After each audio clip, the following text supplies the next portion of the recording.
nenda banga bituukiridde naga nti Mirundi mu kisanja kino ate ebigenda kutabukako nnyo kati obadde owagira mutabani jo bakulabye otongoza mukulu kati tubuuza omukulu yajja omwana yajja era bw'aba omukulu yajja omutabani yabadde ki lwaki gwe mwagala okuyingira mu kasenge aba opposition mulondereko ekipeneti anabakuba peneti tuwulira byammwe tulina omwana stand by generator naye yazikidde amasanyalaze genyini mafuga vaavaako kati ne generator nayo nfu.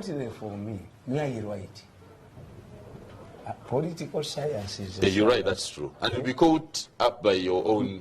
May I write in the situation? That's why I cannot accept it. We fight. The moment you attack my intellectual capacity or dignity, we fight. No compensation. We fight. You're right. Yes, you're right. Because I have to defend India, integrity, dignity.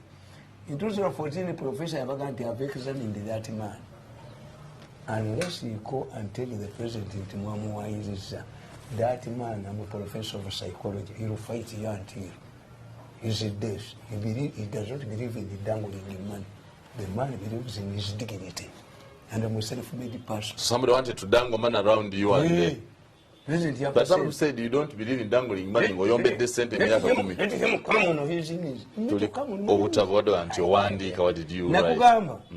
Should Museveni's age factor be a threat to Ugandans? It should, certainly. Kubanga mumugambo tebuliyo. Bagamba ko ne Museveni mbuti 2017. Nakugamba antya. Nagwanti in conclusion that Museveni's age factor is threat to the country's stability. Absolutely. Unlike the civil service where the age factor is very important, it is not the same case in politics. When former US President Bill Clinton was asked about the age difference between his and John McCain, Clinton replied that what mattered were the ideas the contenders had for America. In fact, it is in politics, it is widely believed that leaders become more pragmatic in old age. For example, Yoweri Museveni signed death warrants for Haji Sebirumbi and Kassim Wabula. But as he grew in age and experience, he started extending generosity by granting a prerogative of mercy to other death row inmates. After killing Sebirumbi and Wabula. Including Kurisi Wakasisi and Major Nasuru Abdallah. There are numerous examples to illustrate this phenomenon. Let us start with Italy. When the Italian economy was hit by the economic crunch, Napoleon at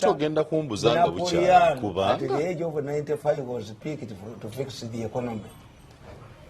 Kenyatta became Prime Minister of Kenya at the age of 75. Chibachi became President of Kenya at the age of 77. Onoraira badagala kufungira ku myaka emeka. Biden mu myaka emeka. Biden yafugira ku 78 peji. Yes. Kakati so kikyotegeeza so gino emyaka mugitegedde kati nti akuze yafuga bulijjo mutembe y'omwana nga temanyi nti muto nti nze nakugamba nti stand by generator nakugamba nti okukyusa term limit the age limit it will help us to stop unnecessary succession battles. Why? Where you have term limits and the age limits, the incumbent becomes a Remudaka president in his last term of office. Until Uhuru, but it's about Chamuli, power has already shifted. What do you call unnecessary changes? Unnecessary succession battles. ANC president bamujja ku second term. By the time baleme ku inheriting bizibu byakoze.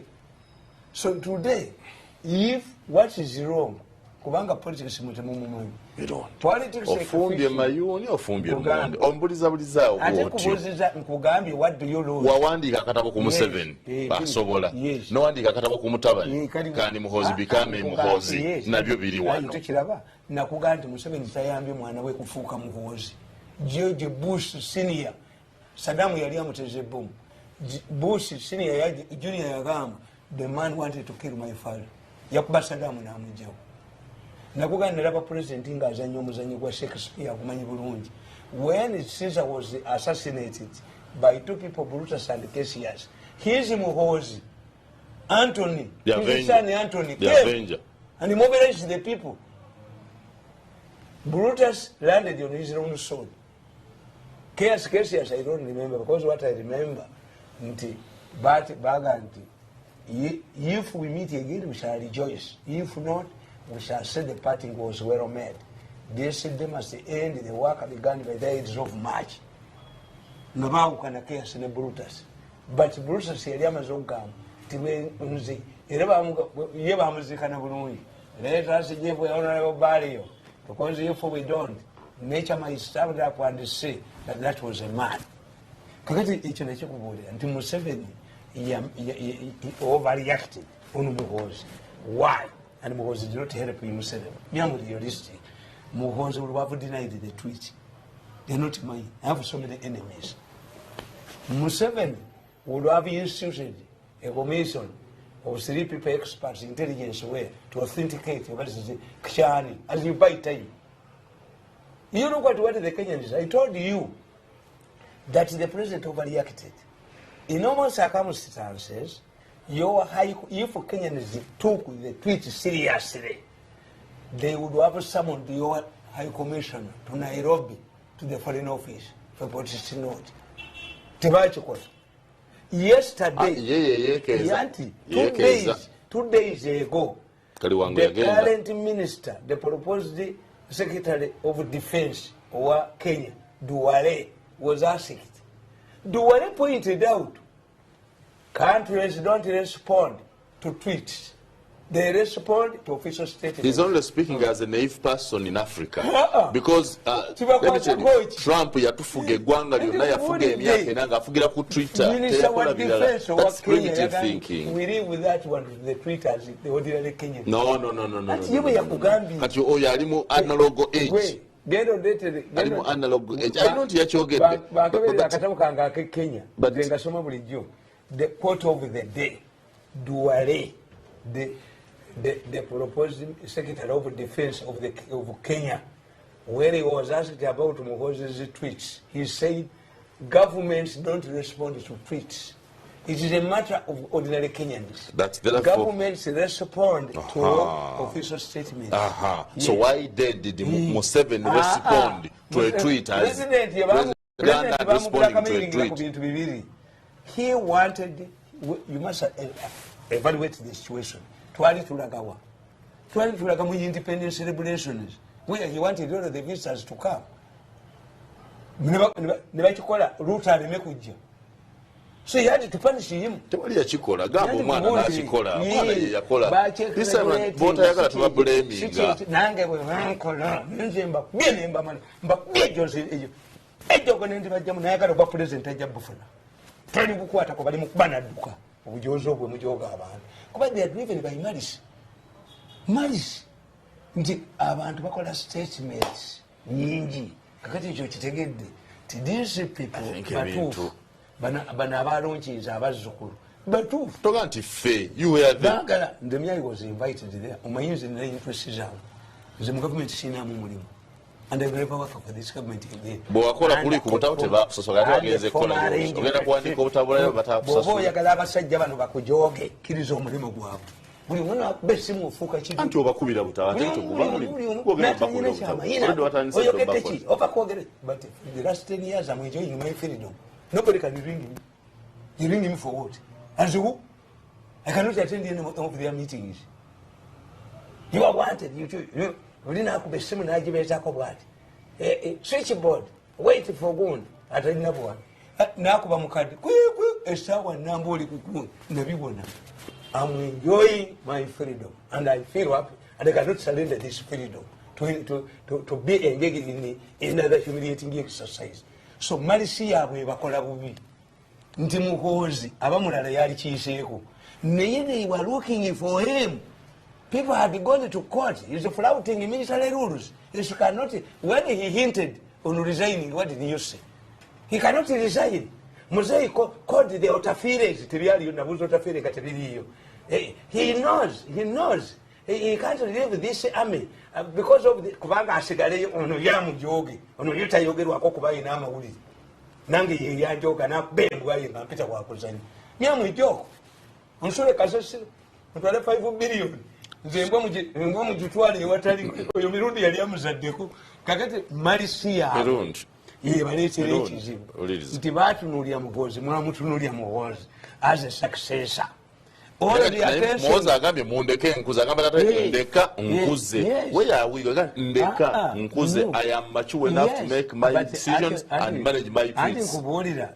Anything to do with the foreign affairs. I have never had a one-to-one with him. With Mose? Yes. One-to-one. He used to stop and wave at me. I don't know him. I've never had a one-to-one with him. But me, you know, I'm a realist. Would you like to have one? Bamukute. Abalabe bamukute. Let Mose handlers organize one with Tamale Mirundi and Mose. Kakati president ati chakola kati to rehabilitate him, he overreacted. He had already overreacted. But what is some international relations batugamba nti issue yonna kakatolaba kayigula yagamba nti ayina ba volunteers abazza okuyisibya bayitani million 10 nasa bali balwanyisa kayigula president nagati bonna bayingire mu police amayumba 10 osobola kikola crime preventers. Can you have crime preventers million 13 ngoziyingiza mu police? That is almost 40% of our population. The neighboring countries would mobilize. Are you going to attack who? Why? Because they knew that nobody can accommodate. Uinama Jamaica. Uganda is never second America. But because it was for domestic affairs, international relations, what if somebody talks to domestic audience? Once you talk about into these people, why? In the future, as we democratize, when you democratize, politics becomes Katema. One day, somebody, a good government, which believes in real vetting, the Italian, but ababije bayitamu abajja kubanga omulamuzi yandamayininga vetting process. Somebody ajja kujja n'olupapula lwamuli olwabukedde ne vision. At one time, you were described in the government newspapers as an insane man. A mad man. And that the president summoned your mother to witness a mental checkup, to check your mental status. You have a dent. Even my family members, even my grandchildren. The people, unless you apologize by 100 million, but it's taken for you to take it. Until in the future, Mirundi. Otembe ya Museveni, otembe ya Muhozi. Because what do we do to Tualichirua? This dent, this letter will be always referred to. You even cause your father an embarrassment to write. Oh. Yes, you see, it's a serious matter. Muzeyi overreacted. It's a serious matter. It has a future impact. This is why I propose. If I can see him, one. You want to advise Muhozi or Museveni? Who of the two do you want to see and advise? But it's already too late. You have already moved ahead and embraced Museveni for 2026. We have damage control. Muhozi can enroll in a diplomatic institution. By the time I was treating her, is he lacking diplomatic credentials? At times you humble yourself. There are times when you humble yourself to satisfy. When your enemies are begging for your political blood, humble yourself. You humble yourself and enroll in a diplomatic school for 1 year. So you would advise Muhozi again as some diplomatic relations?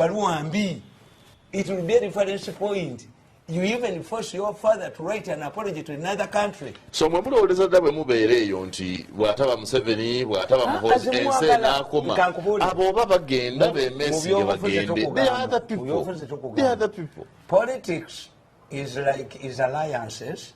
Politics is common interest. Politics is sharing. Politics is who gets what and when. Politics is a group game. Politics is a passenger plane. You don't carry excess baggage.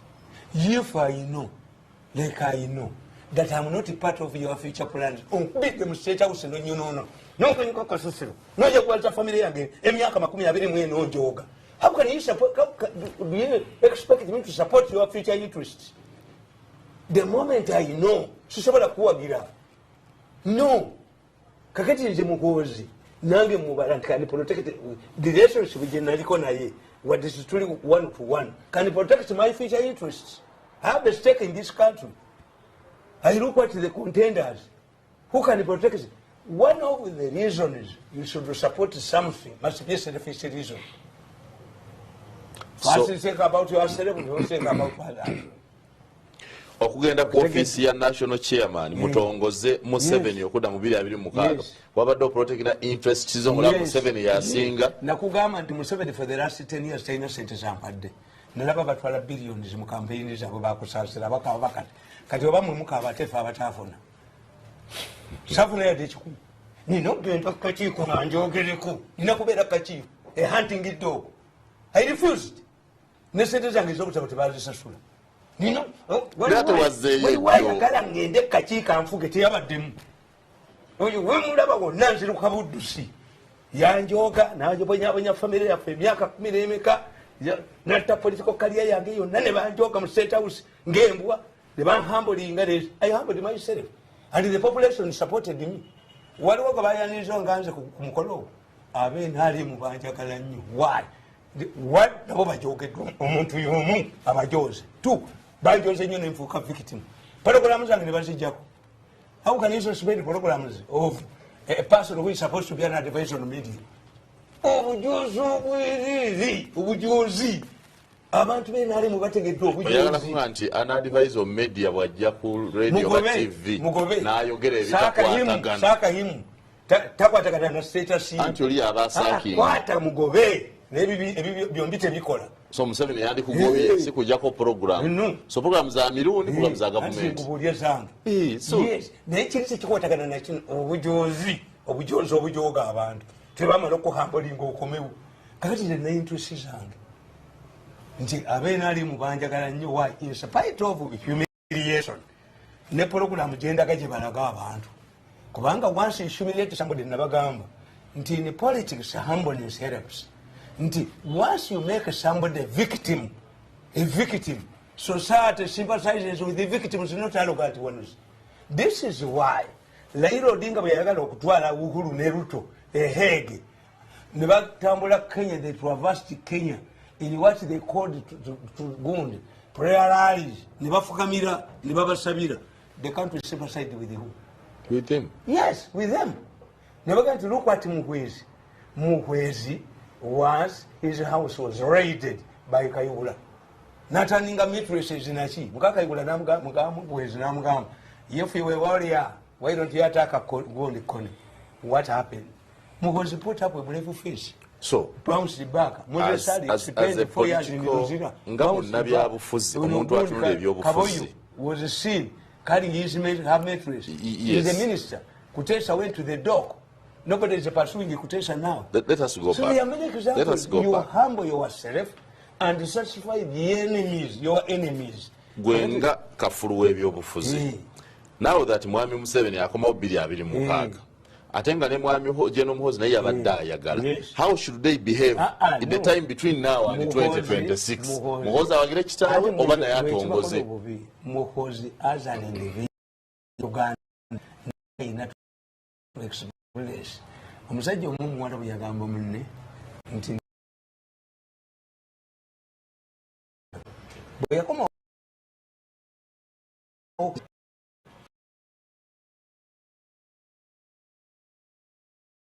emitayimbo bw'akoma okukima emitayimbo n'amugamba nti emmese zaazikekese namugambye wa emmese zakoze eki zakekesa emitayimbo agati kyava amubuuza nti naye gwe tomanyi nti gonsinga obusiru mu nsi omuli empungu esitula seminti weewuunya nnyo nga mulimu emmese zikeketa emitayimbo kakati if we're in a country where a son-in-law wants power, is it strange for a son, a biological son, to want power?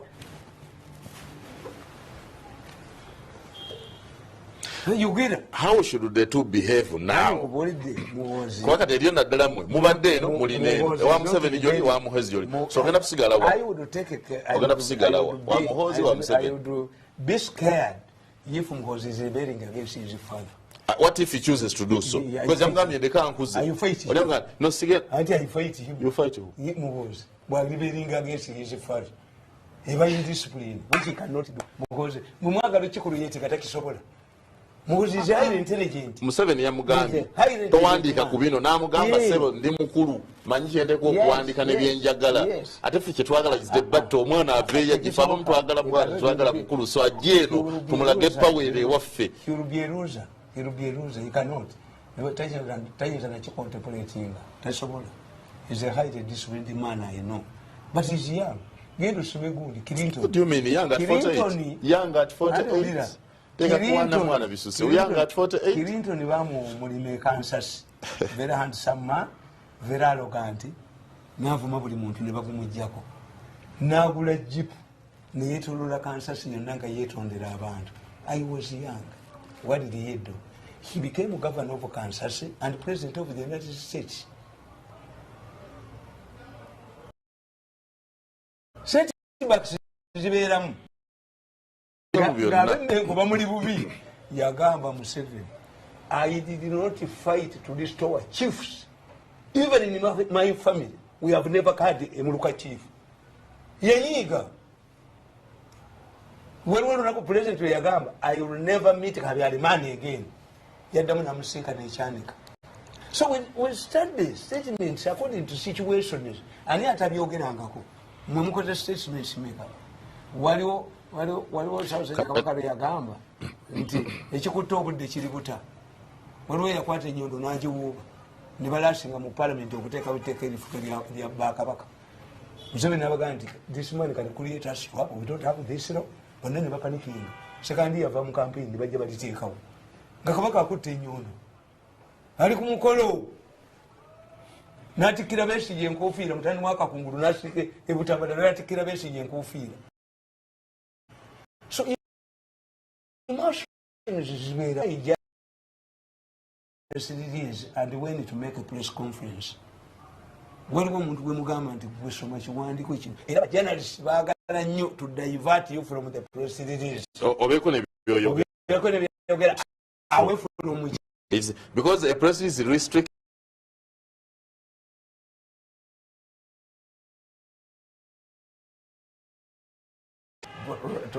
To write a press release. When a matter is simpler, we simply write a press release and let it act. Yes. When the matter is hotter, that requires I can divert you.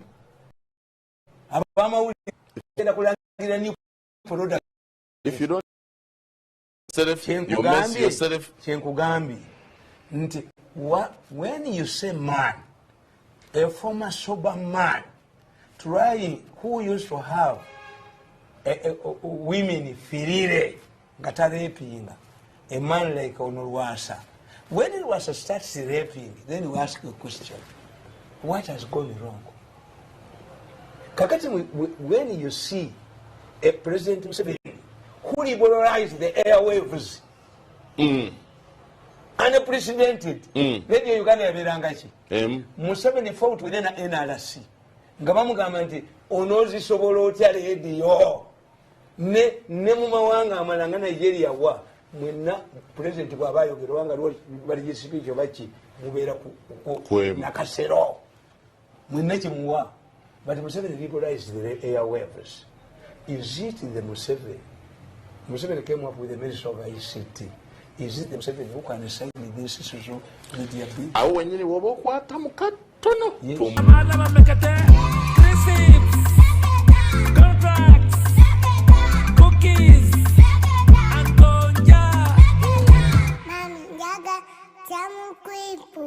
Psalms. Taste the difference.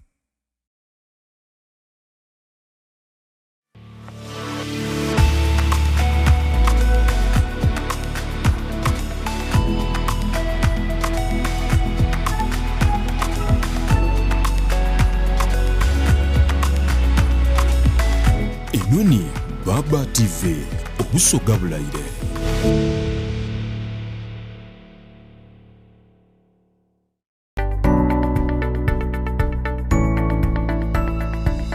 Enoni Baba TV obusoga bulayire.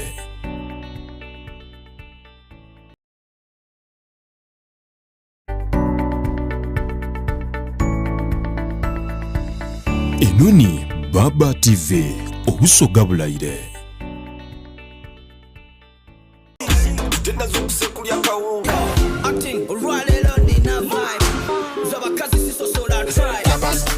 Bakas is a galama. Bakas is a galama. You want to be mama? You don't wanna. Oh yeah, gotta.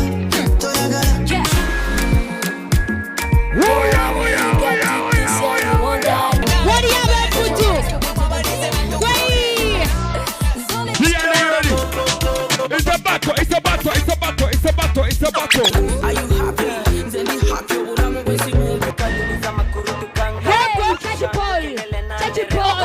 Tell us what is the number one show in the land right now. Friday night mix.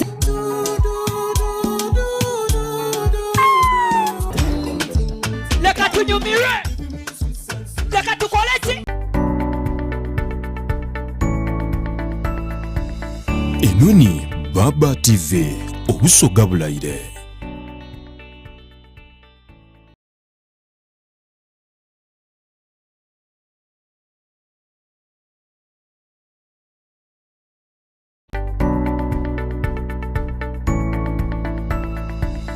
Enoni Baba TV obusoga bulayire.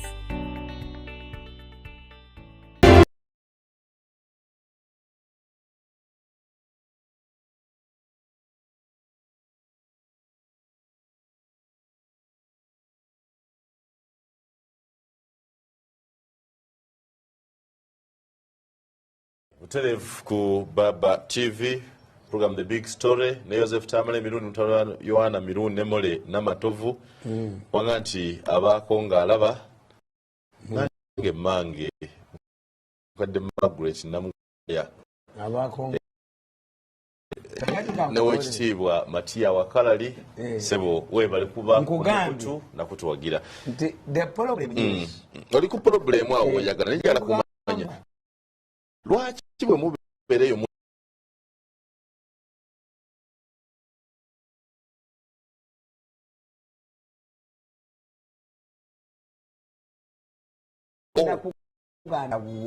don't have a ship to one traffic. You prepare yourself and you have a guy. I wish saying not have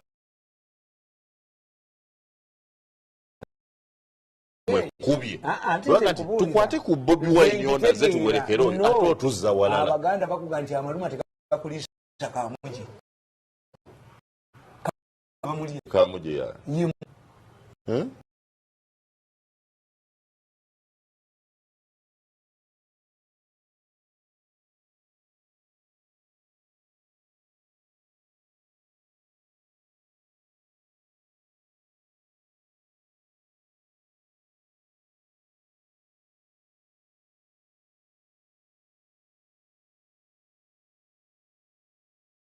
Serko baso kana msamuti kuti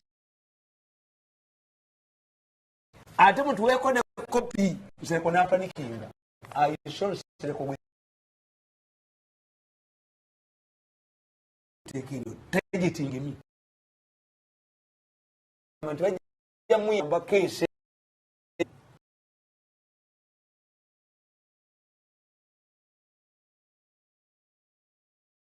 that's why I don't have the road in Kalisa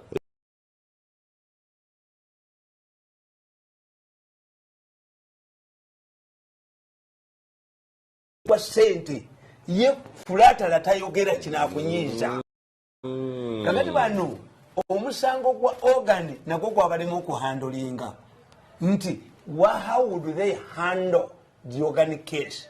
You have cases, you have what? Allegations. What they would have done was to institute a team to investigate allegations.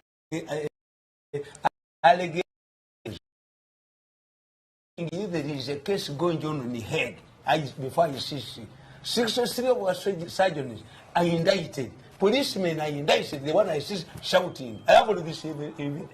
Katiwache bakole ekibi nti ekoko nama teka gasayide singachi. Instead of bathing, you power yourself with the perfume.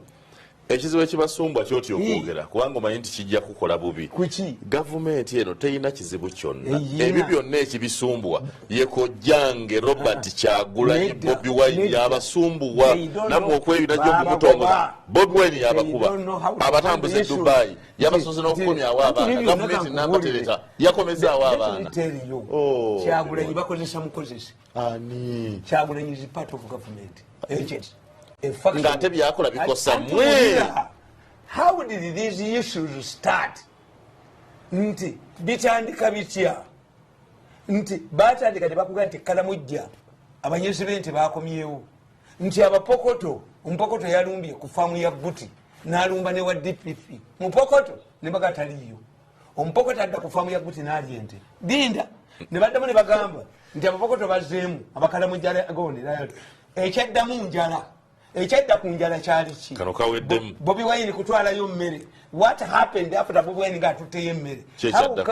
Prime Minister's office kutwala mmere na bijanjalo nti omwana baba kubi ate ngati akolera gavumenti omwana baba kubi omwana abakuba Bobi Wine yaliko Kojjange abakuba Kojjange mumuwulidde abatokota mu lubuto nga mbuto Kyagulanyi abakuba Kyagulanyi have ready food to Karamoja.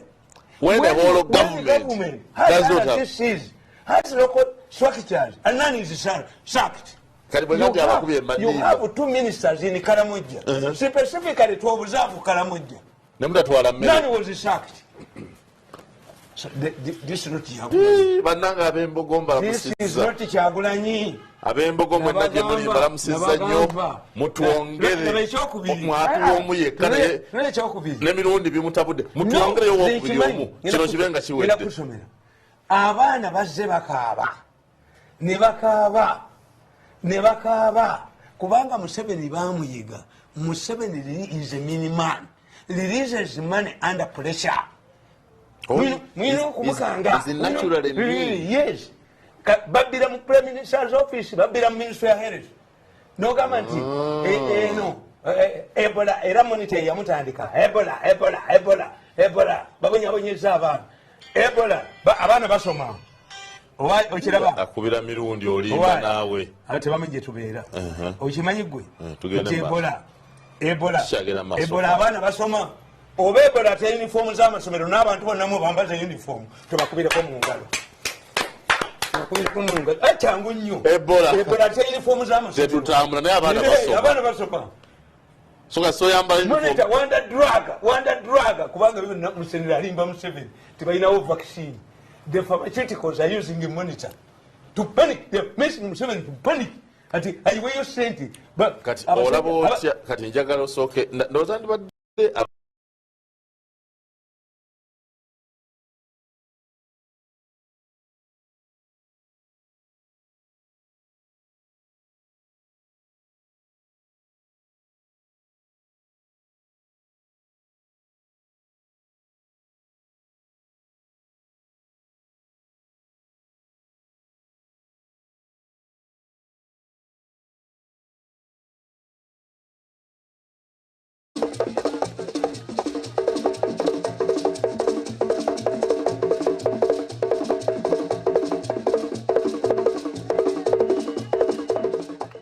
Omukolo guno gwetabibwako abakulembeze ab'ekibiina ekya NRM okuva mu Buganda n'ebiketezo ebirirenewo omuli ebiwayi eby'endawulo omuli abavubuka badereva ba bodaboda n'abatakisi abakyala okwote n'ebikonge bya NRM okwidde okuyisa engulu yafeesi y'essentebe w'ekibiina kya NRM yaganibwa ekyambogo.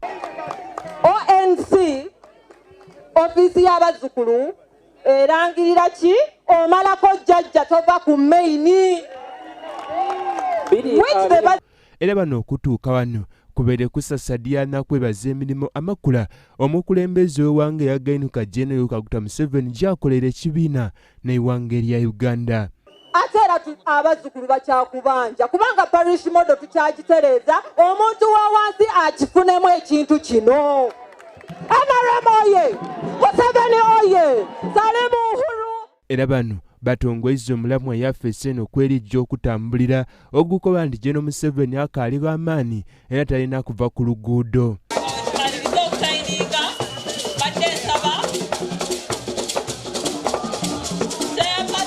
Era bano y'omuwabuzi wa President ku nsonga ez'amawulire omukukunavu Tamale Mirundi wasinzire yeinonola amaanyi President Museveni g'akaalina. Jajja you are hereby instructed, commanded to come back in 2026. Mulagire laba Mirundi obujozi kabunuke laba professional obujozi kabunuke laba professional hajati mugwaya n'ebigirimana balinye ennyonyi ogenda okutereeza amateeka tumwebaze n'ayingirawo mu jenda atole wasutamewo. You pay, you are paying. You are paying because buli kamu mukalya. Kakati asiriza amakampuni g'abaki nida mutubulize nzabo nkolagana nabo. Kati muhozi birthday party wayogera era gwe gwaniriza. We wanted to provoke these Bobi wine ababuzize kubo buli omwa tamanyi jala. Nze consolidating aliwo stand by generator. Yes, consolidating aliwo. Chidde mwecho. Museveni talina kyampadde bati atisi ndina security. Tebankuteeko kunsiba kunzita as they wanted. Nemuhoza nyambi. Singa bafu. Mwali bye family wano kyalimu nankoko etakula. Abantu bano bajozi nnyo beetaaga obujozi bwennyini. What did tumwebaze need in gender to stop the good work that had been started by Hajati Mukwaya and Bigirimana? You are paying. Buli kamu mukabbi. Companies abakesi twala abaana ebweru. Abani abatwala. Nito mutubulira ni abatwala. Temuyinza kulya buli wamu ne mufuuka mpuuta mu nnyanja ne muli enkejje ne muli ati kakati buli kintu kyonna nti kati mbadde njagala osirike mu nkugereze ono ye Mirundi kanjagala kugereza Mirundi sagala bali bagereza bweru bano babbi tubakubye batukuba nnyo balya buli kamu tetubagala bano babbi naye 2026 Museveni akuba atufuge 10 oboyo eno group ekuba Museveni ya munjuzi tukita sabotage yekola kata ne Bobi Wine ya muleta. Bobi Wine doesn't mention the company that I took this boy because the girls can mention the issues kusoka kutasa bana yabatasiza abana bali wano yabatwala ani yabatwala nsemu tegiri amakampuni gabachi abatwala abana bafe babonabonireyo.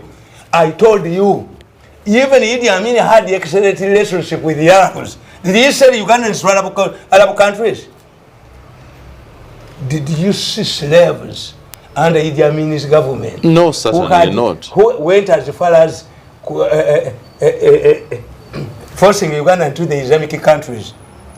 Nsolwacho abantu ebiseera ebyo Amin tumutwalanga bananyine makampuni agatagamba omulungi ate go wakana ntamufuzi mulungi tumwebaze n'agenda mu jenda ne bagoba mukwaya Bigirimana ne bamujenda bamutwala mu gundi eno gyali mbalamuzi but this one naye akoze but they were negotiating. Bigirimana is working sebo ne judiciary badde mu Bigirimana is putting the judiciary to order kamusasule kuba mwali mulowooza nti bayinawo Museveni ajja kuba agudde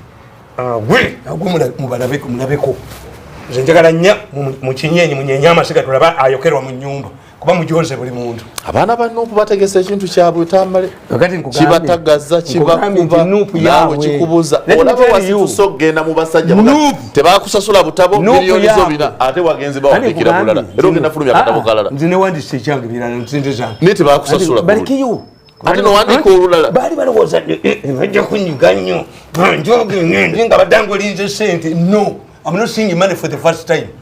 I'm not seeing money, dango di money. So ziri wazirese owandika butabo bulala obubayamba nga tebasasula. No faction iteyagala Museveni era yekuba muwozi era nabawandikidde mu katabo muno ne mbagamba nti why do they what is the name of the book? The cost of no success. Tewali musika pira agenda kukwata nenkugamba onani nti ono Bobi Wine ekojjange nakugamba ono kojja ina bimirizo cha kojja nakugambye nti Museveni the soul of kitagenda proverb y'Abaganda when you live longer you bury your children so the would be successors of Museveni have been swept on the political hill. Abaganda baga nti wowangala ennyo ozika abandi kuziise. Yes, kitagenda azaala bagenzi. Kyekitegeeza kitagenda azaala bagenzi. The moment you live longer you bury your children. So obusika bwo bulagawa bugenda kubazzukulu. Kitegeeza nti Museveni atandise okuziikako abamu ku bandi kuziise. Babisije Besije akoze ki Besije akoze ki kugambe ndi mukatabo muno nkubulira nti Kirunda Kivejinja bamwintavinga mu wekere topic nti muvudde mu nsiko temujja kufuna success ne kwaluzi ng'abalala Kirunda Kivejinja baga nti omusika tuzze naye ye Besije. Wow, when was that? Telling you ate gwali okyali mu byalo nkugamba nti ngulali cyali mu byalo sebo ewafa amawole gatuuka nga kitange yalina nga radio nga tuwulira ebigenda maaso Besije azendwa nti Museveni baludde nga bamulwanyisa wano nkugamba. Another glaring example is Margaret Mbeiza, a good mobilizer in Busoga. Her ministry appointment was rejected by Parliament on allegation that she was insane. She was, however, retained in Parliament as an NUP. How could an insane person remain in Parliament? Does her high insanity manifest when she's a minister? But how could the president appoint an insane person for minister? Actually, that is a vote of no confidence. The appointing authority. Olondo otyo omulalu mu cabinet parliament ne kutegeeza. Museveni baziba mulwanyisa. Tina appointments ze bazika. Nolonda nti Museveni alonze muyanga. Alaba ategeera. Akakiboneka nti walonze mulalu. Kile zawe yalonze omulalu. Oli mulalu. Atasikala atya mu parliament nga mulalu. Mbize yamalako ekisanja. Ate mulalu ate bamwaddo. New vision mugenda enkoleyo milioni 5. Dalija batta. Kubanga you are contradicting yourselves. Corona buchamujoga. Nti mujoga abantu bakomawo mwajoga atajogeka. Corona mujja kusasula. Obulenzo obwo bugenda bujoga. Kati Mirundi ate kyonneewunyisa ebintu nabyo nabyoyogera. Besije yabyogera dda. Naye tobiraba. Besije has warned us about all of this we are saying. Museveni is directly flouted by his close aides. This also affects his credibility before the public. Many Ugandans have letters where the president directs government officials to implement his directives, but they remain on paper for years. This is why some people say Museveni is a liar. There is no circumstances under which a presidential directive can be undermined by a government official. Even when there is no budget for such directives, such a people can be handled well until the funds are available. Negati bakugamba abantu abajja jendi bonna Museveni ayina empapulezi ayina olwa buluno olwa kyenvu mbwolumu lwa bulimba. How can it abantu abajja jendi abasinga be Museveni yatona mulaba nalagira bakole bwe bati bantambuza nalagira by the way bamuli okumpi obako ate todda mu mulaba bwe baba akuba todda mu mulaba kaso yimirira wana akulabira Mirundi ebibe wabifuna oba otudde bwoti ne basindika abasipesa obungi SFC gwe muzeeyi agenda kulabira munda ewiiki ezimukomera. I had to save a former RDC of Kampala. Omukazi buli omwamu mumanyi nange yagenda ekisozi kulaba Museveni nga Kampala atabuse. Ask her bamuyolerawo paka mukomera weeks 2 embalala musero. A woman ngoyagala okutegeera Museveni gwe bamunyomye ogenda ku byamataka kutaka buli oda jakoze kutaka buli oda jakoze kutaka buli oda kati ndaba Mayanja minister Mayanja yalembeddeko soko linda okusoma tufune ka break kano tukome otandikira. Yes. Enoni Baba TV obusoga bulayire. Nile Plastics, equipped with the state-of-the-art machinery to produce high-quality household plastic products to meet international standards. Our plastic products have helped make life a lot organized and simpler for people in Uganda and beyond. Our unique and stylish products range from kitchen products, restaurant products, children's products, different sizes of customized chairs and tables designed to make your home, restaurant, reception or waiting area classy and stylish. Our first ever 4-layer water tank.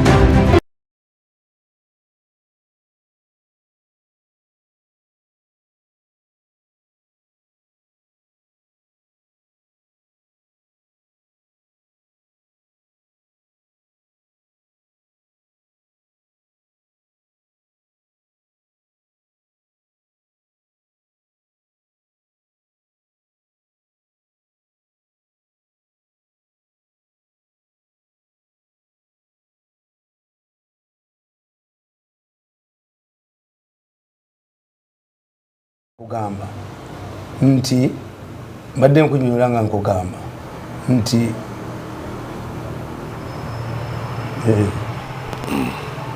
kiriyoke technology kwali toti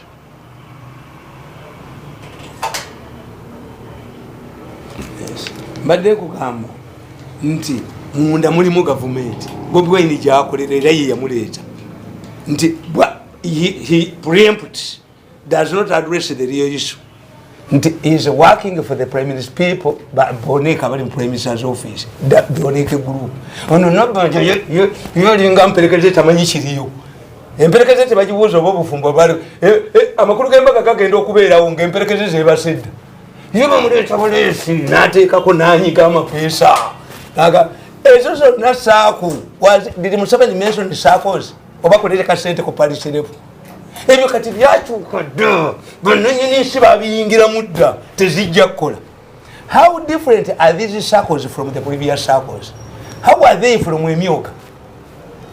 Kachoyo ye bamufuna ye nabanja bamufuna ye kazanyirizibwa yagenda okukola ku bulangiti muba bamuleeta talinya gombe bamuleeta talinya mulimu a strong subterfuge erwana ekolera Bobi Wine nkugamba inti as I pointed out earlier. So bwabanga akolera government agenda ati Dubai ate ne bamugana okutuuka nga tebandyagadde akole ki nedda mugezi yeye wanu mubatiza kati Gobi yadise Gobi alina amakuti yaga sente yagenze isi Gobi ambassador omusajja ambassador Dubai yagendayo nabagamba abaana tebalina kyebalya where was Gobi wano babagamba muzabaana abavudde abali China mbwe sente simanyi zabuli nabi mukola ate nebikuba mumawuli naye kati Bobi Wine bwe yagenze bakola kitegeeza nkugambye Bobi Wine yalimbye n'agamba musimanyi yagenze kuyimba bamumme working permit e Dubai ng'ayagala kutaasa baana ali nabo Bobi Wine ali ku deception nkubuulira kugamba as I pointed out earlier a president can choose a success of his own as far as he enjoys high public ratings.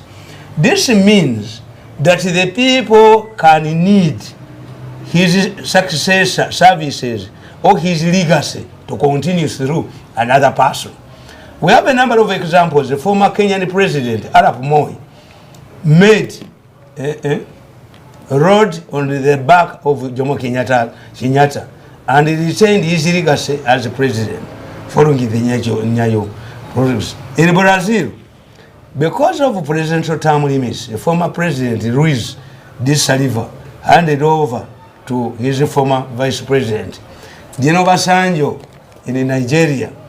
Obasanjo in Nigeria picked the little known Musa Yar'Adua as earlier pointed out against Ogundi, a vice president back and Kukiriziganya. However, politics is like a soccer where a goalkeeper can save a penalty kick.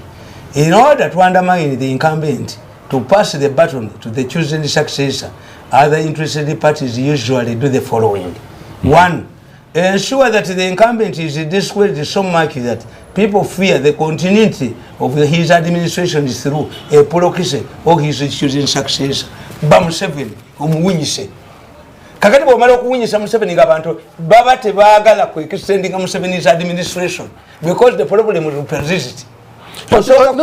era kyekitegeeza bwabanga Museveni tugamba nti atufuze bubi ate omwana okitegedde abalabe ba Museveni become automatically enemies nga mukubi for example in this country there are two institutions I respect most. One, the army ne prisons birwaninga bulungi naye kyamozi kyatandika ate mu magye nabagambye temugenda kuddeyo okulaba drones, temugenda kuddeyo okulaba human rights violation linking the army to violation. They were targeting Muhoozi kubanga bo bano bayina dent eyokutta ebya drone bigenze. It was done to detect naye bamuteekeko dent. This is why these idiots like Lukira Basaija implication him naye ate tewali teriyo amawulire abuuza oba omuntu yenna abuuza nti kangende mu military police mbabuuze, did you see Muhoozi here? Muhoozi has never been mentioned in the safe houses, has never been mentioned in Narufenya. Atani anamu mention nga tutya drone nawe tutya drone ate tumumention tumukunde openire singa naye alina byakola abo tekwali kalina drone anti kubulire drone zaaki za iso. Why should you arrest people? Drone za iso ati kyenkubuuza baditeke bayina ebitongole bingi nnyo simanyi chief tense how can you have an intelligence organization chief tense of military intelligence? Chief tense is grammar of military intelligence. That's grammar. It's just it's just grammar. It's the chief organ for military intelligence. Simple. You can simplify it that way. One, you ensure that you damage him, you damage the incumbent. So you damage Museveni, so tuli gwawanda keddusu ali gwasongako oluno bwatyo yagenze. Because people don't want to extend. In earlier examples, these people are caught up by term limits. Nebaganzimba waddono muchanjagala nti ne am caught up. That's why in America you declare as a vice president, do you want to be American president or not? Number two, lwaki togenda nogamba Museveni ebigambo bino physical nga presidential advisor n'oli mugamba n'atatomera. Another strategy is to discredit those they consider. You are reading a different thing. I must give you a different thing. Those they consider as a possible successors in order to remove them from succession right. Owekitiibwa omuwabizi wa president lwaki ogenda n'owabula mukamawo n'atereza ebintu bakugoba mu ggoolo bwe baba bakuba penalty tobuuka. I was found wanting as a madman. I decided to go home. Kati mpandiika buwandiisi. I had my time. So abakuwanika baga nti senior presidential mad advisor.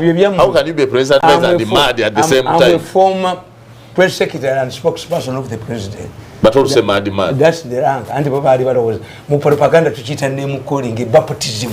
Tesobola kuonoona omuntu. It's beyond this. You're not a barometer. So Museveni, sorry Mirundi. Sokoli ngomaliza ogenda kumaliza. Tukanye ku public kuno. Nti Museveni tomulaba. You don't see Museveni. I don't need to see him. I don't want to see. For what? Tomulaba. Nabeera naye emyaka kyesaamufunamu sijja kukifuna. So n'omukusa ogumuwabula togulina. Why ate ze banzije mu ggoolo. Nina kutuula amateeka g'obuwangule gategeeza kutuula. Tuula. Leka banno bakole. Tobatawanja leka bakole. Abagezi be baleeta kabakole. Why do you hang on your job? Bakola bwokuba. Because incidentally tomanyi you are still carrying the job of presidential secretary. You are still doing the job. Indirectly you are doing the job. Every day you are here defending Museveni. What is with the press secretary? If the president is discredited, people will shun those he appoint to succeed him. In this situation, the incumbent is denied the chance to choose a successor. When President Moi organized a luncheon to have Kibaki and the visitors, they shunned the luncheon. They did not want to give Moi an honorable send-off and also make the public to accept that he had decided to hand over power willingly. Bagana. To deny him this, to deny Moi this, that he had handed over power willingly. Yate, Nelson Mandela yakola ne Dekiraka. nti omusajja reformer Kenya bo baagaana they wanted him to go a dissuaded man kugamba kiba attacked him by telling Kenyans that the time for roadside pronouncements had come to an end. It was the practice by Moi to make roadside statements on serious matters of the state. Ministers in the Moi's government used to move with the small radio sets in order to catch on the one local news, in which he used to communicate the shuffles. Interestingly, many of Kibaki's ministers and Kibaki himself had served under Moi. However, to distance themselves from his regime, it was reduced to Moi. Very good. Now, no, you deputy wa Uhuru. Okitegedde ono si deputy wa Uhuru. Yes. Si government yemu. Yes. Tayagala kwogera ku Uhuru Kenyatta. Buli kimu akikyusizza. He doesn't want to even to associate nti naliyo. Ninga bakola bonna. Yeah, that's the public. You change. Oli enna mumujjirawo ddala. Nerigase yene mujijjawo. Nero Cinema Situma Resistance Council. Nenala ene mujituma UPDA. Gata konti mu Africa. Nasigala nga talina kantu. Gata ko mu Africa. Ne UPE omuli mukazi yennyini. Abasajja baga tulesa amateeka nti gakwata bakulu ba masomero. Neto gakwata ba UNEB babibbayo. Kuba the moment you sent him to bibbibwa you are saying it too. Now kino kitegeeza nti in 2 weeks Mr. Museveni akubye abantu abasikabe mutabani we nendo batimao kubera na yagati mau byayogera tetwabyogera ko twayogera birala so ani asigadde wo. The same thing was done when Dr. William Ruto took over recently. He condemned the misuse of police by Uhuru Kenyatta government. Mweyalinga deputy where he was as deputy president. In which had served as vice president Ruto had been isolated by his boss. Like Kibaki, Ruto does not want to associate with his former regime. This is usually done. Mirundi. This is done. Otegedde the situation ya mwe nabwe kakati mautabala bulungi. Let me tell you, we have principles that govern political agreement. Mu political science tuzina. One, when a political deal is implemented 40% is a done deal. Afunya agenze mweyala afunye obwa minister ekyo kiwedde. Ati nkugambye nti amateeka tulina rulings. Is it that simple? Yenna tuli akatwasisinkana mu Kasaka oba federal tagibawadde n'abawe ekyo mutambule n'ekyo. That's number one. A big rule in negotiating political deals. That 40% is good enough. Yes, 40%. Not too much. The second principle guiding a political agreement. Once a situation under which a political deal was negotiated, the change is null and void. Cut them. Yes. If the situation yes.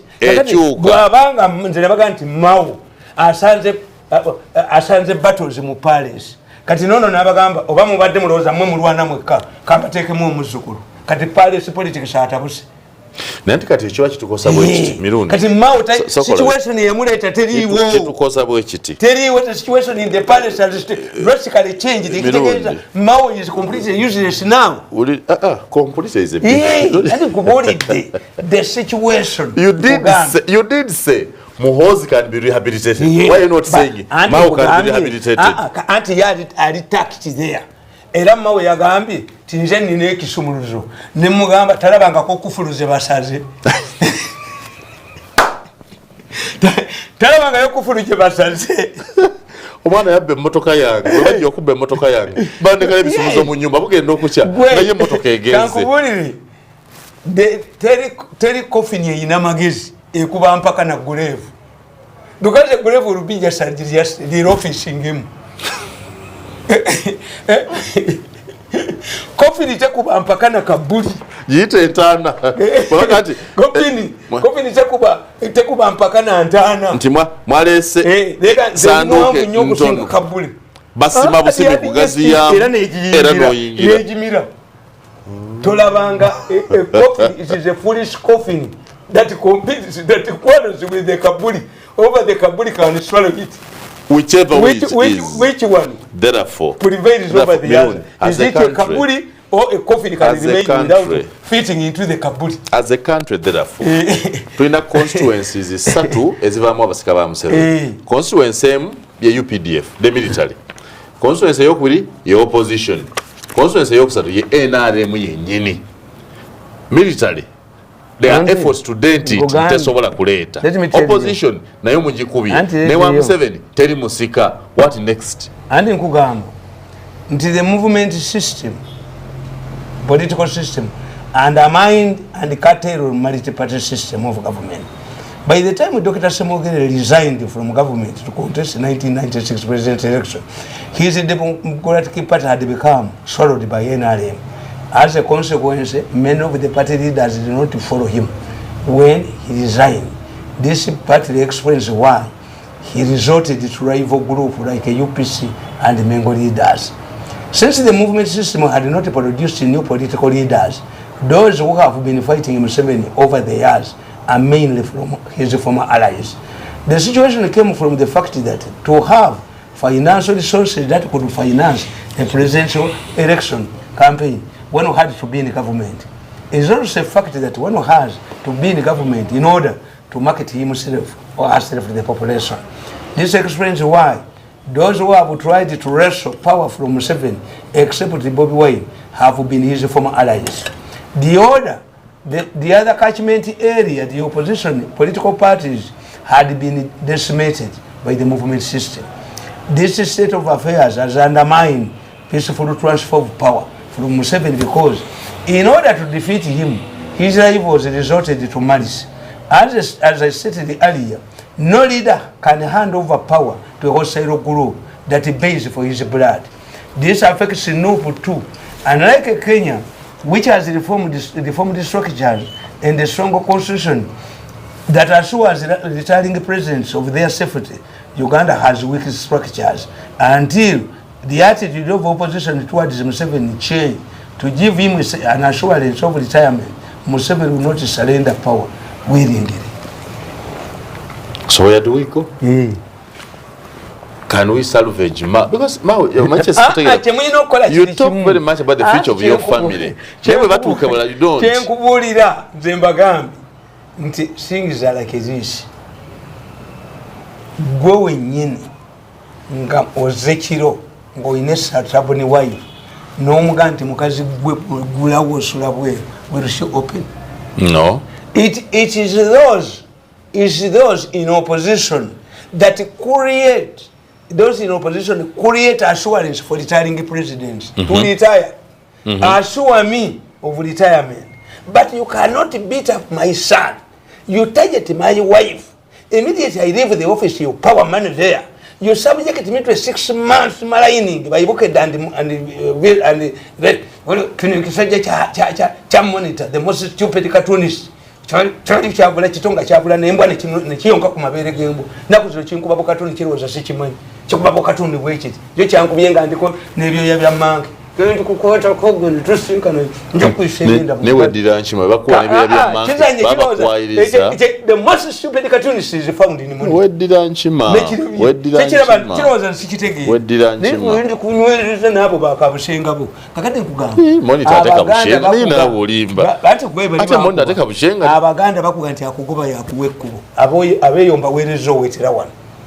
the way you treat your wife, you have to take quarrel. Is what makes her to come back or not. Neto kumala kuba mukazi noga kamulumbe wawe mbakubireyo. Bakuba. Be humble. Humble yourself. Admit the mistake you made. Ndimwata abantu. Sisi neba mwerezayo. Sina musango na kumugwenaza. Neno manyabanye myaka 10. One day we shall reconcile. Impossible. I want compensation not mujja kutegula. Where does this leave? No Matimao asigadewa. Likewise, it's the opposition. If you are begging for Museveni's blood, political blood, you are threatening any would be success of him. Ngamumonona, you are begging omuntu yenna asooka kulowooza. Nti kakati nkugamba mukatabo kange bano ne nkugamba nti Museveni has lived longer. Why? How?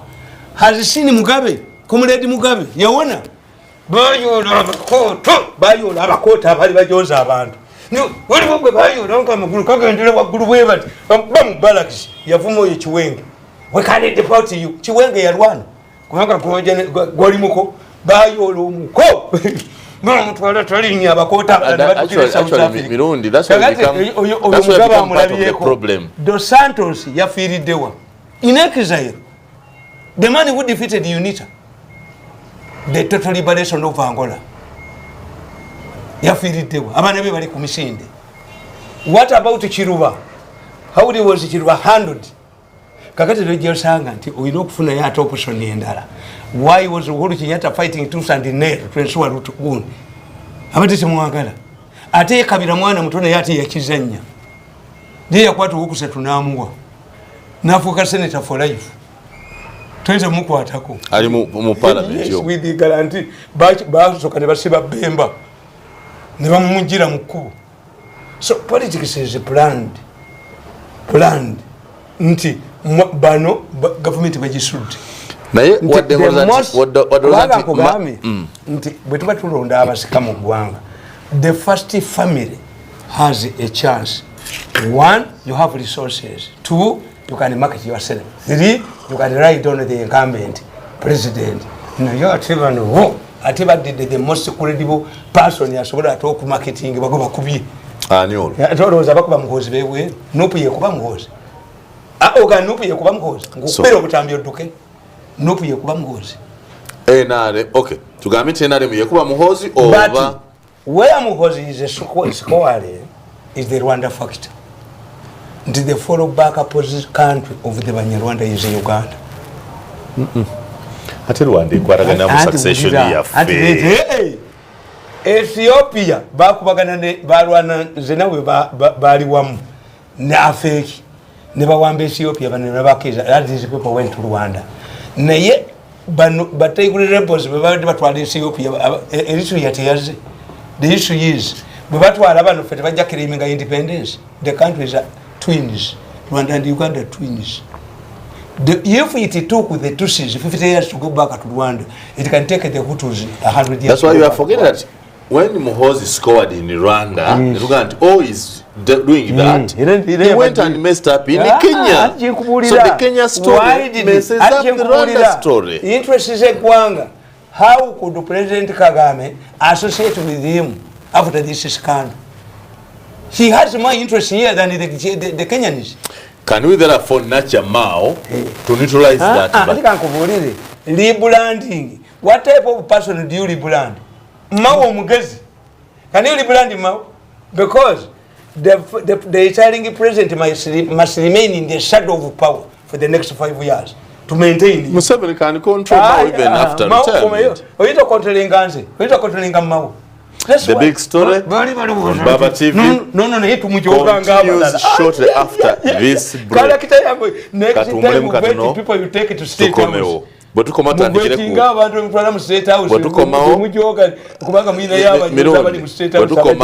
katukomewo ne Nobati Mao ne DP.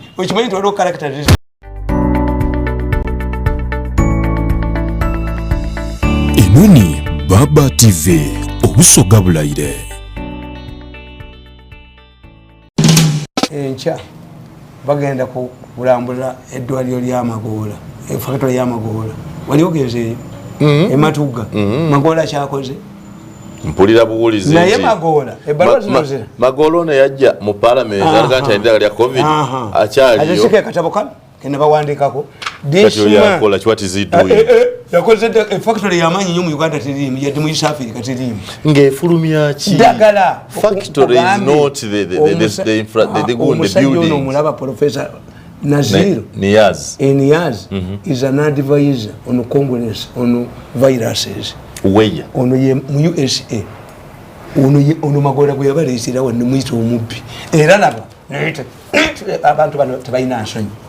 Magoola yabawandikira n'ayita olaba yawandikira ani omu the speaker of parliament yes ng'abayita nti omusajja ono ayagala bakusesenkana parliament nga covid tanaba nakubeerawo eriyo omuvuka omusogo omulala bamuyita kyakulaga kyakulaga naye expert mu gundi mu virus ensi ejjukira bulungi ani kugambye oyo fake covid drug gye baatuwa era bagikola konaviri bamukola ate konaviri yatreatinga kitwakosa covidex era bebasobola okukola naye nemuwakana nekyammwe nawandikira ministry ya health eyo teyajja science and technology oyo musenera abonyabonyeza abantu yalimba biva nedda oba waliwo wanda drug weewadi health organization ejaproving eno yamagola yagende wawadi health organization is it certified tugende nkya kuba you are arguing from public naye yabayita bonna nti omusajja professor ali wano a professor a respected professor in USA Museveni has visited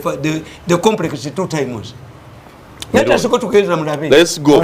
Oba mulete leta magola ndagala liva mu gwanga muno kubanga bagale okuleta ebuyindi uliriza Mirundi agadde salo uliriza amasasi ne gavuga twa omubbi nadduka abawonyewo ne bawonawo ensine Museveni n'awamba gavumenti yenga fujimoli omubbi bwadduka omubbi ava n'ava mu prime minister's office ngadduka omubbi n'ava mu health kati babbira mu prime minister's office peddakiika bbiri uliriza peddakiika bbiri ebyagundi ebyo byaparisire mwe babbira omusajja nagola ensalo nga loolingesi omubbi gwadduka omubbi gwadduka mpeddakiika bbiri nawe uliriza kwotegerera nga eggwanga siru manyi nti amawanga gonna world over basobola okuba institution zonna naye tebakuba magye okitegedde wootegera nti bannayuganda balalubulalu ate tusooka kuba magye yeeti amagye yarasitwe nti Museveni ne bwagenda n'abalala ne Besigye ajja ne beetaaga amagye amalungi. When you read this book I tell you when these people are because they use malice the way they destroyed Kayihura ngalinga talina kyeyali akoze ebyo biva munda wamwe teri opposition yakuba Kayihura appointing authority namwe mwe mwakuba Kayihura ngatebakyajjukira nti ne Mange was targeted by Uganda rioters kuva atwale 5 billion bazitwale nze mbwa bakanyuga kasasi so when these people are fighting that's what Nsereko is saying can we put some law to curtail reckless speech hate speech reckless Nsereko will be caught by the same law if we destroy our own what shall we remain with where do we get protection bamukwatira muteekali Kenya iliyo musajja kuba Bansereko basoma ne mwana muto Kenya waliwo musajja yakuliyanga prisoners ne bamugamba nti reduce the cost of prison gundi najja wumuche sukali ne omunyi chumbi iyo nyumba yako bamuyola bamubayo yabuuza nti ngate muri sukali wera bidenti kwa muwera kokena pojoko yaleta terrorism lo bali musibiramu and we have so many laws that is dormant. Look what the Nsereko lyonna Mirundi kugereza nawe abakuba bakozesa media must we not protect at least one thing? No. What's the intention? The reason is, as I was explaining, that the man who was persuasively following women is now raping. Museveni who liberalized the airwaves are deciding because NRM has been NRM has been outsmarted. Mr. Realist. Mr. Realist. Mr. Realist. You told me you were a realist. Yes. Teina bogera. Any politician about ne before bino. Osubira ogenda mu komera. Muchi. Politician. Yes. So bwe tukube komera. Ne tukuba amagye. Buli kimu ne kisigala bwekyo. What becomes our last resort? Uganda akugamba. Nti bwe bakuloga empira obungana muliro. Okuloga means to bewitch you or to treat you with Uganda's image. I told you nti Museveni has worked very well in the post-election era. Nalufenya has been close bikibe binafa sefabuze biringa byadda. When you are fighting to restore, if you want to restore your image, is it when you bring such a law? And the two, the law is supposed to treat hate speech. Now you mind you affecting reckless statements. How can you move to accept a law from a mukafiri? Why didn't this law get it from when MPs? It has a sinister motive. Museveni branded as he branded earlier. Why was there no capable of brave NRM who could sponsor this law. Any member of parliament Mirundi can bring a law. Maybe there was nobody. If it came from NRM, to have a different branding. Why? I did immediate 2 million kuberamwedanzina. If I wanted to be destructive. If the Americans are spending billions to arm Mirundi, I think you are aware. They will also. I think you are aware.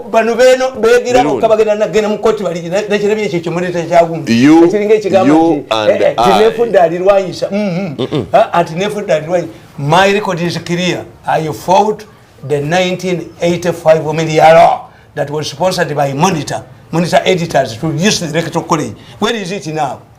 Every journalist in Uganda is supposed to be a member of NIJU, the National Institute of Journalists. You must get a working certificate every year. Do you get it?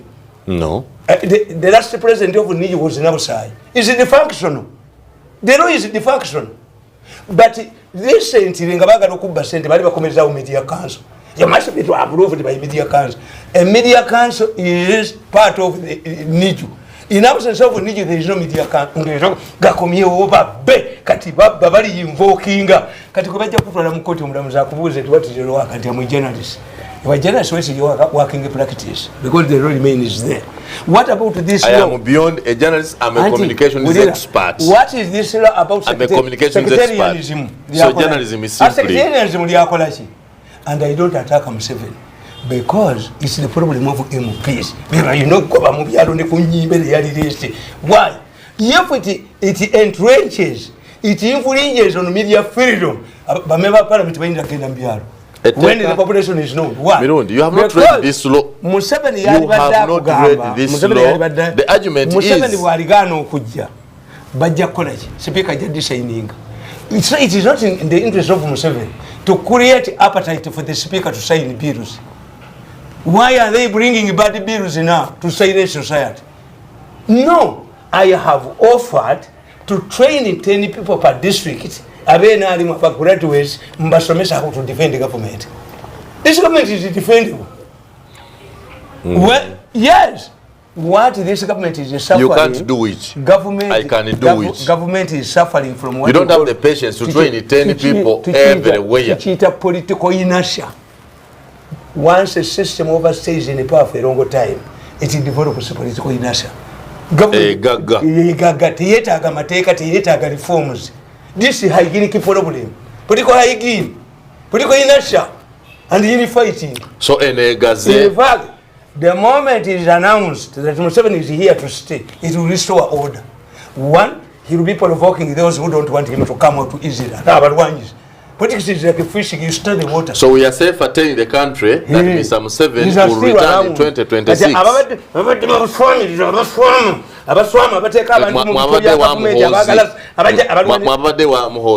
The government is being but strategically, and let me tell you, that woman, is going to be fought. National Office of the National Chairman. Office of the National Chairman.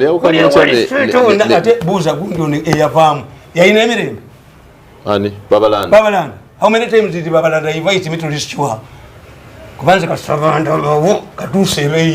Kati eno yo wagenze yo to do what? Ku supporting ono mchana. Njagala Museveni abeereko. Kubanga nzo wange yabadde injured. Museveni atakusasula milioni zo binezo omutabo. No, the issue is not money.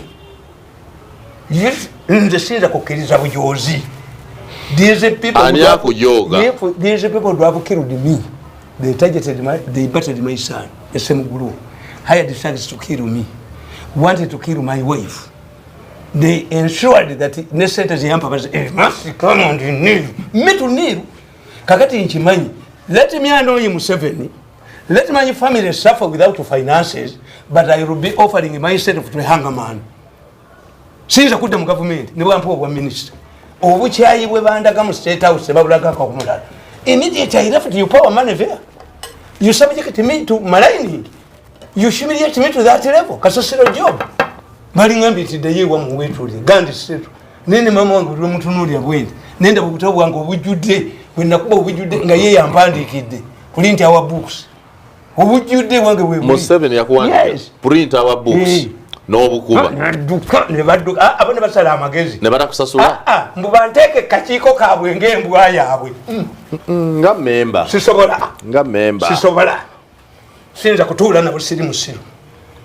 If you reach the level of killing me, of targeting my wife, of targeting, battering my son, they start at... I hope you are aware that in politics, elimination is also a governance method. But to put Jauchani to Yambi, removing Mirundi to help us, the country will be helped. When Mirundi is out, we remove you and have peace. Olemeza abantu kwa Mirende, olemeza abantu kulia sente zabo, wantebalia sente zabo, olemeza zoba kuba miaka 10. Eliminating you would solve the problem. After this book, I've written another book. How do you treat a human being? That's a book. Yes. How do you? Because they don't know how to. How do you treat a human being? They have no human feelings. If you humiliate this man at this level, what do you do to him? Be polite. As the professor says, you killed this man's political career. You maligned him before the president. If Museveni was Amin,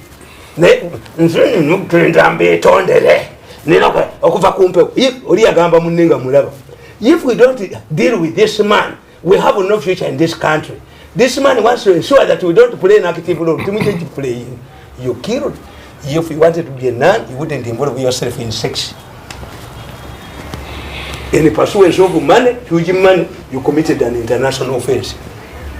Omusajja Omukadada mulaba yabaganza okubawula era bawula $1 7 na yimu ino okwetondera Mirundi ate mumuleke nze musasuli bonna consensus olaba ne mwenda nabagamba jjo nti Mandela bwe yali afa mu actually yatusuubiza nti kati etteeka liri muyamba okusiba kasoosa mwassamwa yanga etteeka li muyamba kasoosa mwassamwa asobola okufuna nze na $19 ezaki amwirishimani $19 binkwata ebyo 19 million zimani if I want to cause trouble.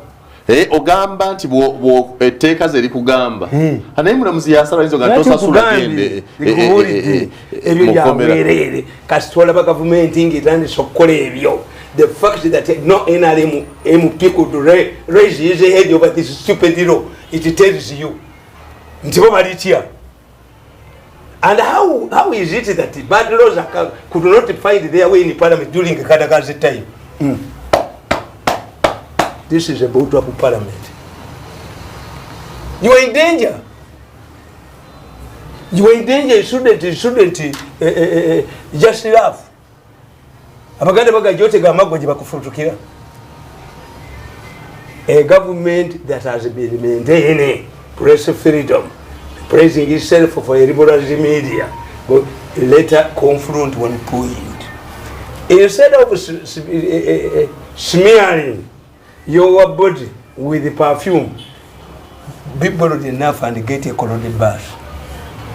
Gumogendo na ne perfume mu perfume awunzika ate. Create people who can defend the government. But when you are in office, in fact, I've always told you that if I had to do any service to government, that's what I would do. Yes. Why? You cannot make every institution bad because we will have no result. Let's protect one at least. Let me tell you. Bano bwe batategeera nti mu modern times omukulembeze bamukuba na slogan na propaganda. Did you prepare infrastructure to defend the government when you were press secretary? Mazemi yakamekanga mvudde 10 years. No, if you had deployed them, they would be there. But I mean, that's so messy. But you don't have taught many people, and they're working. The people have taught are working. Psychology. They are no longer demonstrating. In fact, the supply of tear gas is idle. This is a psychological war. As you are preparing for independence celebrations, where Museveni has invited the leaders, capitalize on one tweet involving a Kenyan president. Why did the person putting the tweet? Two, as you prepare, when you get information that America is organizing an American Afro conference, raise human rights issues so that Museveni is not invited. Omwana nawandikira Biden ebaruwa which is no nemutwalayo family yabwe nemukikuwata. Family nemukikuwata. The American ambassador is here. In America it's normal to write. You can even read in Britain in the prime minister. Nende babe excited. Nabali babe bagati fetu abakutumula nagati abasibe banyina za. Why do you fall into enemy hands? Why don't you accept it? Why do you overreact to provocations? It was going to be 100. Bobi Wine. Waited Bobi Wine. Kakati, you were using fire brigade methods. Is after the fire, you don't wear the house. In the public relations, we don't use it. We don't use the fire brigade methods. You plan ahead. Yes. Buliti venerate yo na. Kulike sawa jibawa government officials, do they come? I keep asking, how do they use it? Bana yogera chi. Television you have government nakugamba. Mirundi. Television you have government nawo bibuza kuguza. Nti omusajja ategeera nti bali decent yajja yogerere bwerere. Bali badde abo baseka banje. Can you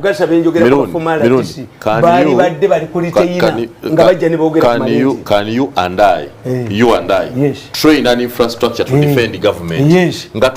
Anytime this government can we get another government, because we're talking about the government. We're not talking about Museveni. Museveni can go, anybody can go, but a government will always stay.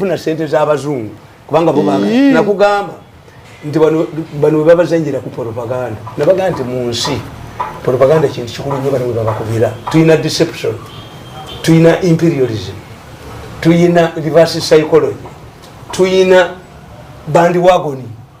The bandwagon kikutegeera. Actually, bandwagon yefuga mu Uganda. This applies to a targeted group that can easily be manipulated into embracing a newly proposed idea of falsehood. It appeals to emotions rather than logic. Ebiyita bandwagon. Kano kangabiri. Teba yalowooza. Kano kampe nkatwale kusomero. Tiba yalowooza. Ne kugamba tuyina tool enda tujita fancy branding. Fancy branding. Yes. This is done you make everything look to good. Create impression that certain personalities are more gifted than others. For example, the Ugandan media uses this tool to enhance political mileage to particular individuals who in turn can influence the targeted group. When the former minister and the presidential candidate Jabir Mutandisa opposed the amendment of the presidential term limit provision, the 19th constitution, the media branded him a veteran politician. Yes, media kutuma. You are mad. He's drunk. The Israeli independent, the independent Katusi, the Israeli, a smart Mukula. This is not coded. Propaganda. The full time drunk Mirundi. Atebo jana ngati. Nabo bagunywe. Kitegeza you have confirmed what they are saying. They are not just running like that. You several years later, bidandi byayogera nti Uganda will be a paria state tebyaliyo. The veteran politician predicted about constitutional amendment did not materialize. The media in Uganda has always categorized personalities that are intelligent and the contrary. Those who leave government to the opposition are patriots. Those doing the reverse are traitors and do it out of private monetary gains. Whenever the media wants to use somebody, it creates a name for him. I remember terms like the incorruptible judge, but who sentenced nobody for corruption offenses during his legal career. There was a computer wizard who failed to manage a university. There was also Mavariki John Kenny Jam, a man who has never moved any motion in his regarding issue of federal. And there is the Israeli, Irayo Mike Mukula. Yes. Yes. An expert.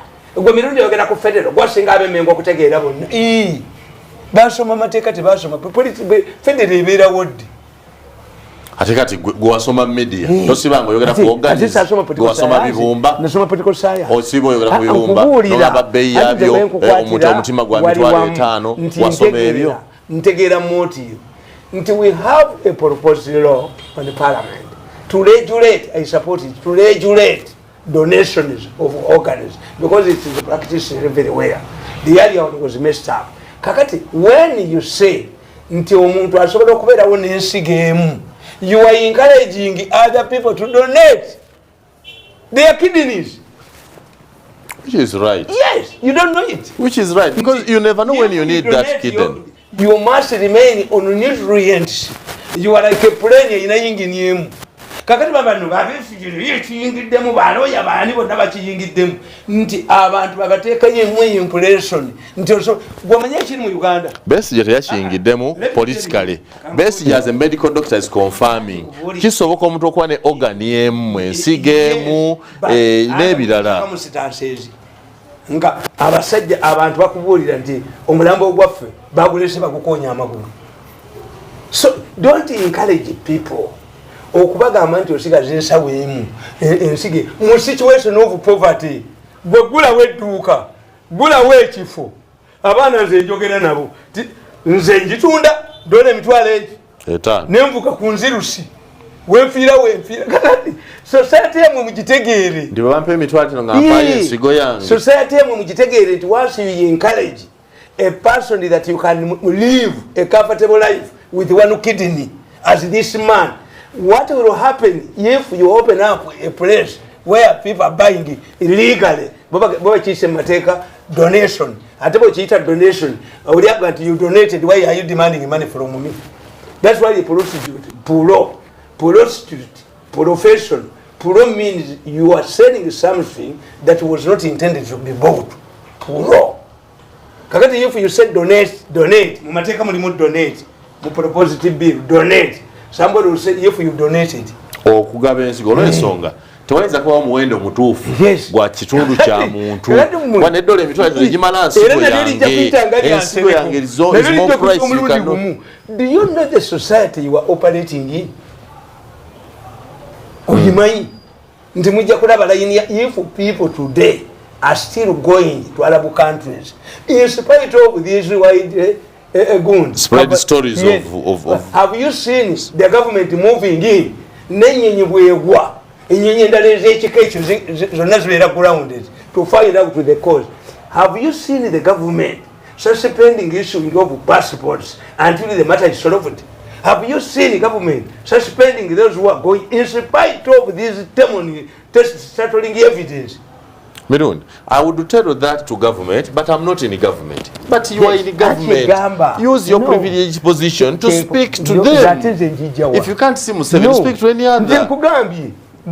You were privileged person. Moto kuvuga nene, abasirikale oyina bali abasinga bapala golo, ne bakujja mu golo. Bwe baba kuba penalty tobuko, yinza okutabula golo kipo. Bwe bakujje mutula katebeko. Kati gwe bakola bwe bayagala oddeyo Rakai naye ogandire mu Kampala. You are supposed to sit over Rakai naye olegemedde mu Kampala. Which is you silence me.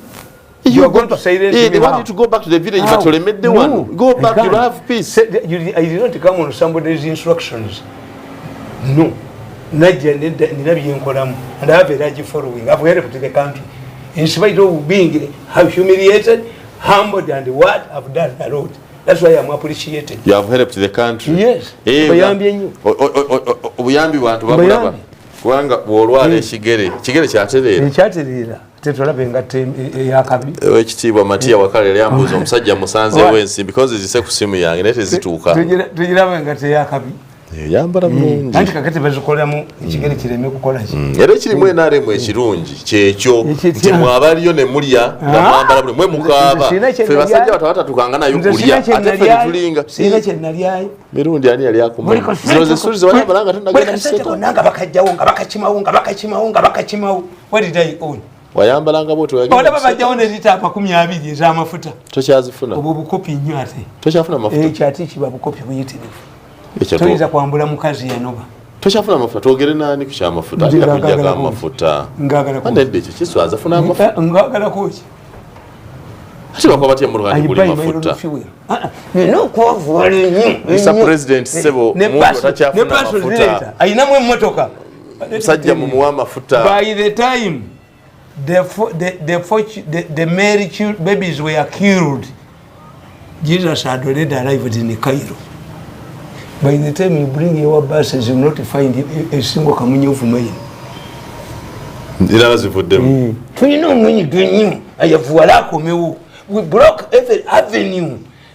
aina genda ku NBS ko ka we can control him ngani ko control Mirundi ba mu controlling waliwo na vira kugondi yange Mirundi no boss tejja ku vira kugondi yange kakati ko yizo kwa sabadi bulaka nzi mutu bad black oyizo kwa sabadi bulaka emyaka jange musajja mukadde ne sente sizireza bad black kali bad black oyizo muwabire kwabwe olinga mutani zamani wange yaganti abakazi abakadde bakuba bamukuba omukazi yamukuba namufulumya n'ebweru neseka naye yakola kimu ozalo otyo omwana yagala abakazi abakadde era naye teyamukubako yavayo buvi ndamuga nti bwomukubako ayagala kulandinga mukomera nange sikuba mukazi bwetambulira nakuvuma n'ogenda waliwakuma nakugana okgenda tova ngamba lino tova nsirika pakaddi yes banga I cannot win a case olaba banoonya bunoonya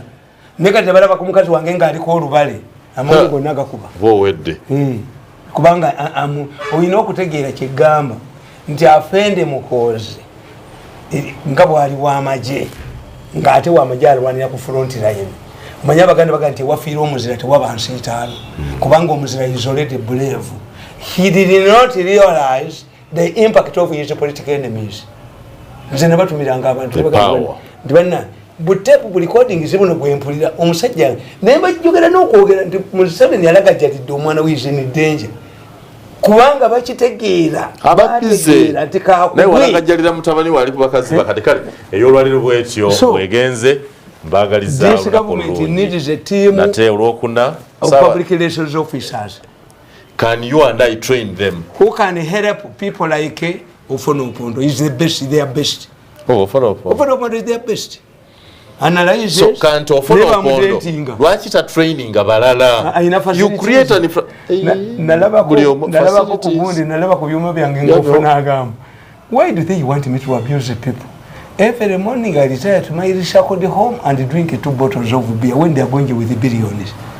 Kale ero bwekyo bwegenze kusawanyeza ekiro bajja kudda mu programu eno ku Baba TV ate ku mikutu gyaffe emirala you don't need a law. You just need the people who can defend. Olwokuna sabiti ejja tusinga mwebale kubeera naffe mwongere okugobera Baba TV. The big story ends here today till next Thursday. Nze Sir Simon Muyanga Lutaya.